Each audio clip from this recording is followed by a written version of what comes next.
Hello and welcome to Pointless Witticisms, the thing where I talk about things where every given thing is a film of some sort that I feel may have passed you by.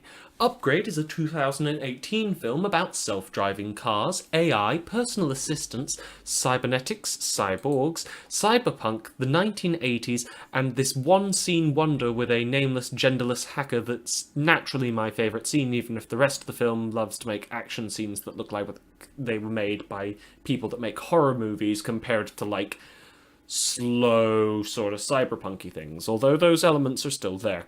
It's a Blumhouse film, and Blumhouse Studios' usual thing is to make 2010 horror films like Happy Death Day and Sinister and what have you, and there's a wee bit of gore and what have you in this film, but it's nothing too bad for anyone who's not into that stuff, and honestly I'd say it's about on par with the average Arnold Schwarzenegger action film. Now, one of the core themes of the film is AI is bad but also good, where most of the people are relying on AI and have their lives enriched by stuff like self-driving vehicles and smart houses and easy-to-use handless phones and so on and so forth. But the main character is himself completely helpless without STEM to conduct him to and fro. His STEM is a AI thing that attaches to his spine that grants him the ability to move around. It's one of these sort of revenge plots. His wife and him get ambushed by a gang, he's paralysed, and now, thanks to some eccentric billionaire, he has been rebuilt into the $6 million man and can go around beating people up in cool action scenes. Now, his existence before STEM is as an upgradeless person, a bit of a theme of its own. His down-to-earth nature and his refusal to augment his life through the use of artificial intelligence or cybernetics and stuff grant him a sort of homely character, and he's down to earth, he's the traditional protagonist stuff you'd expect for a man's man. He does work on his car, he has a nice house, and he has a hot wife. But at the same time, that's offset by the context, because his wife is the successful businesswoman and the actual person who's providing money for the family. His real source of job, whatever, is his talent in repairing cars, but they aren't really useful for anyone but the rich and eccentric now, because everyone uses self-driving cars and vintage cars that are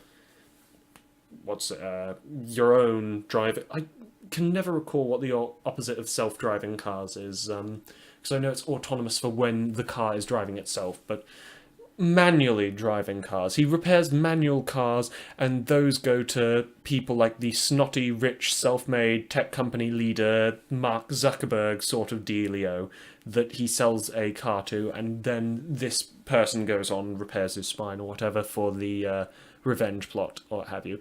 The Mark Zuckerberg type character is nothing to really write home about. He's just about your typical sort of Mark Zuckerberg sort of billionaire, annoying person, and not good at social skills, doesn't get out much, you know the type.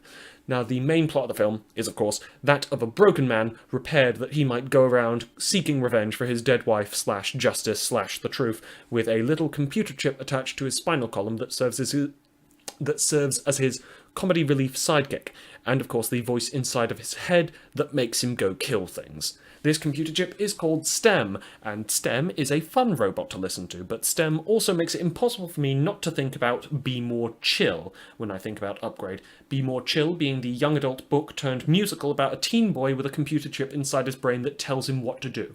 He got a squip, a grey oblong pill from Japan that travels through your blood until it implants in your brain and it tells you what to do.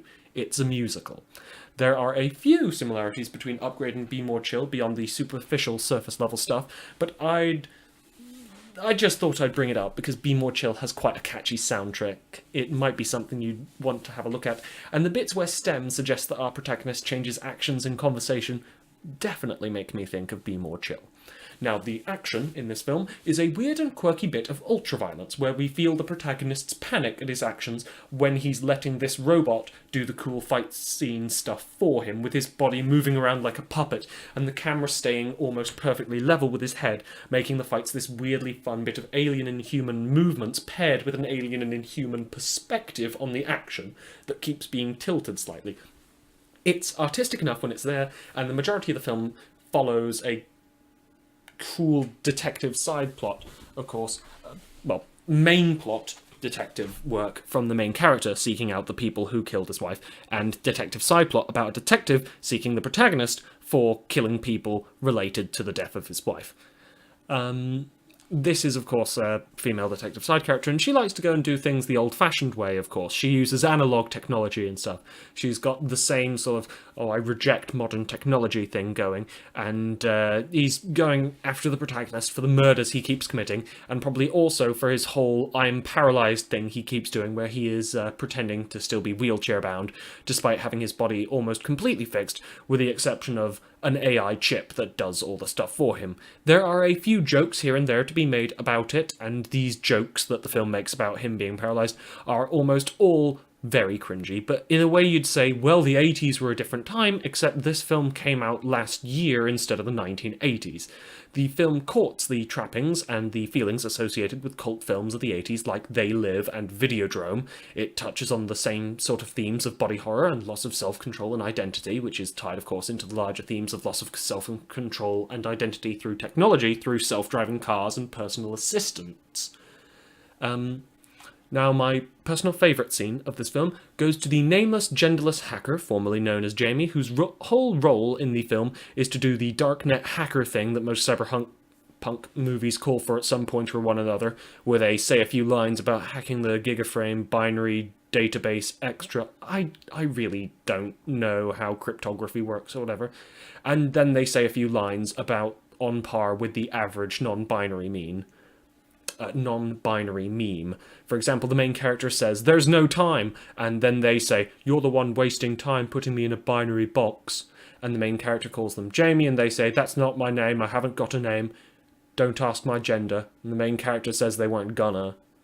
It's a one-scene sort of thing, and the background is all these people in VR headsets dancing around in an ugly, ruined room with wires and headsets moving all about them in this creepy but elegant manner. And the hacker remarks about them that the fake world is a lot less painful than the real one, which I suppose is some nice foreshadowing for the, spoilers for the film. That'll be interesting if you ever do watch it. And it's probably an experience that they've had themselves, if I had to make a guess, considering the probable appeal of VR and being able to be whatever you want. You know, not projecting there myself, but yeah. They're only in it for one scene, and then they make a spooky, ominous line as they leave, and they're pretty much the second most cyberpunk thing in the entire movie, right behind the evil computer chip. Now, is Upgrade fun? Yes, it is corny action schlock with decent special effects for the most part, with the exception of a CGI sneeze that looks like just about the silliest thing that CGI could ever have possibly achieved. Was it a pointless scene? Absolutely. And was this a pointless thing?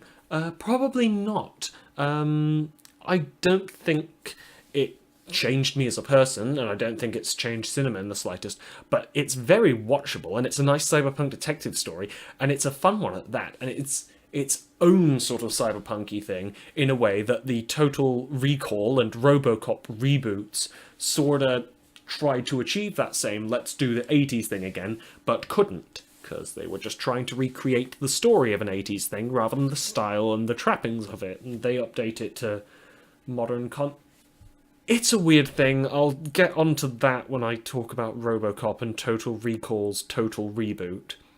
Anyway, thank you for listening, listeners, and if you're interested in checking out any more of my stuff, do so. I do have a Patreon, but I'm not going to ask you to donate, because it's only there as part of, like, the, well, I'm a YouTuber, I might as well have one sort of thing. And there is a Discord if you really want to talk to me or something, I suppose. I'm not certain where I've linked it. I should probably stick that in the end of these videos now, which I may as well. Not fine, I will. There will be a link to my Discord in the end of this video. In the description of this video. There you go. Just kidding, I'm sort of padding the time now just to get to 9 minutes and 47 seconds. It's a little fun to do. 45? 46? 47?